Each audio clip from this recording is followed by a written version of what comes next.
فاسألوا الذكر إن كنتم لا تعلمون۔ تو اے لوگو علم والوں سے پوچھو اگر تمہیں علم نہ ہو۔ صلوا علی الحبیب صلی اللہ علی محمد صلی اللہ علیہ وسلم۔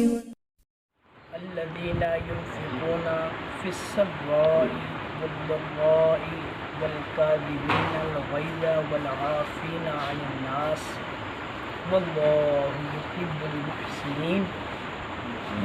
اور وہ جو اللہ کی راہ میں خرچ کرتے ہیں خوشی میں اور رنج میں، اور غصہ پینے والے اور لوگوں سے درگزر کرنے والے، نیک لوگ اللہ کے محبوب ہیں۔ یہ چار باتیں ایک مومن کی نشانی ہے۔ یہ چار باتیں جس کے اندر ہوں گی وہ یوں سمجھے کہ کامل الایمان مومن۔ کون سی چار باتیں؟ ایک، خوشحالی اور تنگ دستی میں اللہ کی راہ میں خرچ کرنا۔ جب ہمارے پاس دو پیسے ہوتے ہیں تب تو ہم دیتے ہیں، لیکن جب تھوڑی خود غربت کا شکار ہو جاتے ہیں تو ہم اللہ کی راہ میں خرچ کرنا بھی چھوڑ دیں۔ اس موضوع پر کافی دفعہ میں بات کر چکا ہوں۔ کوشش کریں اللہ کی راہ میں خرچ کریں، چاہے تنگی ہو یا خوشحالی ہو، اللہ کی راہ میں خرچ کریں۔ پھر غصہ پی جانا، یہ ایک مشکل امر ہے، کیونکہ آج کل ہم سب اکثر کہتے نظر آتے ہیں مجھے تو بڑا غصہ آتا ہے، میں تو غصہ اپنا کنٹرول کر ہی نہیں سکتا، میرے ہاں تو معافی ہے ہی نہیں۔ یہ کام نہیں ہونا چاہیے۔ نمبر 3، لوگوں کو معاف کر دیں، یہ تو ہم نے بالکل ختم کر دیا، معافی نہیں ہے، میرے پاس تو معافی ہے ہی نہیں، جو جیسا کرے گا میں اس کو ویسا ہی جواب دوں گا۔ بالکل غلط بات ہے۔ اللہ نے یہ مومن کی نشانی ارشاد فرمائی ہے کہ جو کامل الایمان مومن ہے وہ اپنا غصہ پی جائے گا اپنی ذات کے لیے۔ ہاں، جہاں پر اللہ رسول کے لیے غصہ کرنا ہے، شریعت کے معاملے میں غصہ کرنا ہے، جہاں شریعت نے حکم فرمایا وہ ایک الگ چیز ہے، ایک الگ میٹر ہے، لیکن اپنی ذات کے لیے کسی پر غصہ کرنا یہ ایک غلط بات ہے۔ پھر احسان کرنا، ہم عموماً یہ کہتے نظر آتے ہیں کہ بھائی میں تو احسان اس پہ کروں گا جو میرے ساتھ کرے گا، جو میرے ساتھ نہیں کرتا میں کیوں اس پہ احسان کروں۔ اس لیے احسان ہم نے اس لیے نہیں کرنا کہ وہ اگلا بھی ہم پر احسان کرے، ہم نے اپنی طرف سے احسان کرنا۔ اب اس پر بہت ساری احادیث ہیں، ان چاروں باتوں پر تھوڑی ساری سنتے ہیں۔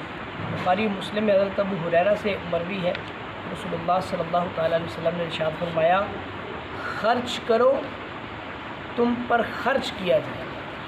یعنی اگر ہم اللہ کی راہ میں خرچ کریں گے تو اللہ ہم پر کیا خرچ کرے گا؟ اپنی رحمت نازل فرمائے گا۔ اس لیے اللہ کی راہ میں خرچ کرنا چاہیے۔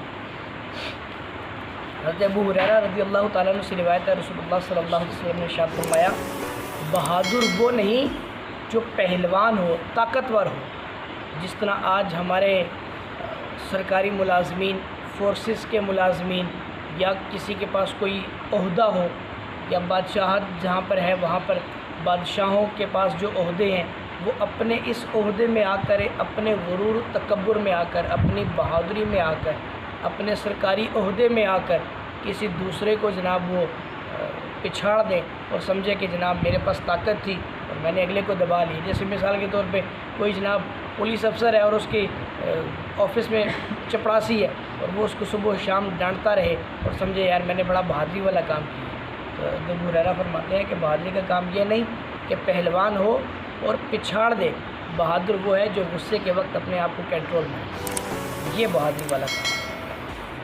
حضرت انس بن مالک سے روایت ہے، رسول اللہ صلی اللہ علیہ وسلم نے ارشاد فرمایا، جو شخص اپنی زبان کو محفوظ رکھے، اپنی زبان سے کوئی ایسی غلط بات نہ نکالے، محفوظ رکھے، اللہ اس کی پردہ پوشی فرمائے گا، اور جو اپنے غصے کو روکے گا قیامت کے دن اللہ اپنا اس سے عذاب روک دے۔ جس پر غصہ آ جائے اس پر غصہ روکیں گے تو اللہ تبارک و تعالیٰ کل روز قیامت ہم سے اپنے عذاب کو دور فرمائے گا۔ اب دیکھ لیں کون سی بات جو ہے وہ زیادہ اچھی ہے، دنیا میں غصہ نکالنا یا قیامت والے دن اللہ کے عذاب سے بچے رہنا۔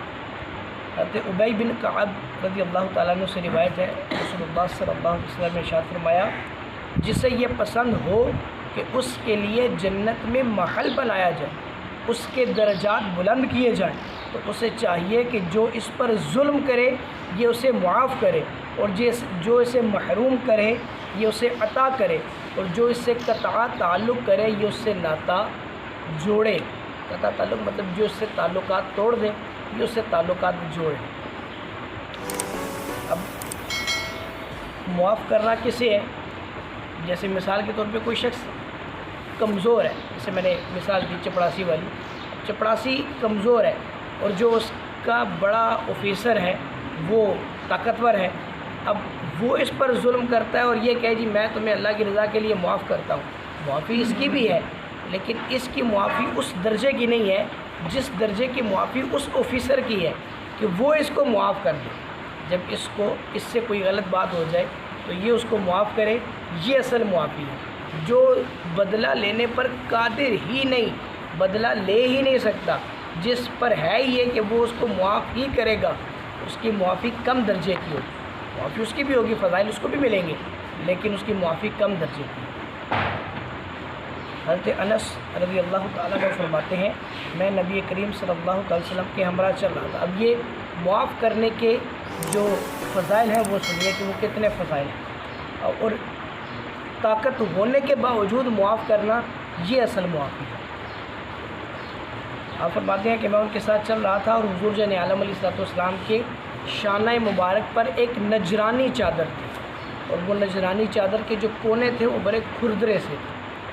آپ کہتے ہیں کہ میں حضور کے ساتھ چل رہا تھا، ایک دیہاتی آیا، دیہاتیوں کو چونکہ تمیز تھوڑی کم ہوتی ہے، بیچارے اس طرح کے ادب والا معاملہ اختیار نہیں کر سکتے، اب اس نے کیا کیا کہ اس نے حضور جان عالم علیہ الصلوۃ والسلام کے شانہ مبارک پر پڑی چادر کو زور زور سے کھینچا۔ حضور کے مبارک نازک کندھوں پر، آپ کی گردن پر اس کے نشانات پڑ گئے، کتنی سخت تکلیف ہوئی ہوگی، اور طاقتور بھی تھے، بادشاہ بھی تھے، اور جناب ہر ایک اشارہ کرتے تو صحابہ اس کو چیر پھاڑ کر رکھ دیتے، لیکن حضور نے مسکراہٹ کے ساتھ اس کی طرف دیکھا، اس نے کہا حضرت آپ کے پاس جو مال ہے مجھے بھی عطا فرما۔ حضور پھر مسکرانے لگے اور آپ نے مسکرا کر کسی کو اشارہ فرمایا کہ اس کو کچھ دے دو۔ دیکھیے یہ ہے معافی کہ کس قدر جناب طاقت ہونے کے باوجود آپ اگلے کو مسکرا کے دیکھ رہے ہیں۔ اس نے آپ کی گردن پر نشان ڈال دیے، سر عام آپ کو راستے میں سر راہ چلتے ہوئے آپ کو پکڑ کر جھنجھوڑا، لیکن آپ نے اس سے بدلہ نہیں لیا۔ یہ ہے اصل معافی۔ حضرت امام زین العابدین حضرت حسین کے بیٹے کربلا میں جو بچ کر واپس تشریف لائے تھے، اللہ اکبر، ان کی ایک کنیز تھی، وہ ان کو وضو کروا رہی تھی۔ وضو کرواتے کرواتے اس کے ہاتھ میں جو برتن تھا وہ چھوٹ گیا اور آپ کے چہرے مبارک پر لگا، چہرہ زخمی ہو گیا، خون بہنے لگا۔ اب وہ لونڈی کنیز ڈر گئی کہ اب تو حضرت پر غصہ فرمائیں گے، جلال فرمائیں گے۔ اس نے فوراً نیک لوگ علماء کے پاس اٹھنے بیٹھنے والے جو خادمین ہوتے ہیں وہ بھی بڑے عالم ہوتے ہیں، کنیز نے فوراً یہ آیت پڑھی والکاظمین الغیظ۔ جب یہ جملہ بولا تو آپ نے فرمایا، حضرت امام زین العابدین نے فرمایا کہ میں نے اپنا غصہ پی لیا۔ یہی آیت تھی نا والکاظمین الغیظ، اور غصہ پینے والے، تو آپ نے کہا جی میں نے اپنا غصہ پی لیا۔ اس نے پھر کہا والعافین عن الناس، جو لوگوں سے درگزر فرماتے ہیں، انہوں نے فرمایا، ارشاد فرمایا کہ میں نے تجھے اللہ کی رضا کے لیے معاف کیا۔ اس نے پھر آگے آیت پڑھی واللہ یحب المحسنین، اور اللہ احسان کرنے والوں کو پسند فرماتا ہے۔ تو حضرت امام نے کہا کہ جاؤ میں نے تمہیں اللہ کی رضا کے لیے آزاد کر دی۔ وہ دیکھیں اس نے مطلب برتن گرایا، غلطی سے گر گیا ہوگا، جان بوجھ کے نہیں گرایا ہوگا، لیکن پھر بھی مطلب اس کو ڈر تو تھا کہ میں ان کی کنیز ہوں، یہ میرے آقا ہیں، جو چاہیں سزا دے سکتے ہیں، لیکن آپ نے اس کو اس کی آیت پڑھنے پر اسی وقت ہی جو ہے وہ آزاد کر دیا۔